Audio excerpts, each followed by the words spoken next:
В сърцето на стар дворец, покрит с прах и тишина, времето е спряло. По стените избелели буи сенки от велики майстори.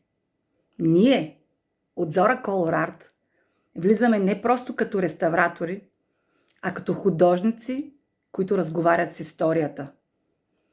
С внимателен щрихт възраждаме светлината на Микеланджело, дълбочината на Рембран и финеса на Вермер. За нас това не е просто занаят. Това е обет да пазим красотата, да върнем духа на миналото и да оставим следи за бъдещето. Ние сме Зора Колор Арт, където всеки слой боя разказва история. Аз съм Зорница Николова и може да изглеждам сладко, но на обект будя респект. Муа!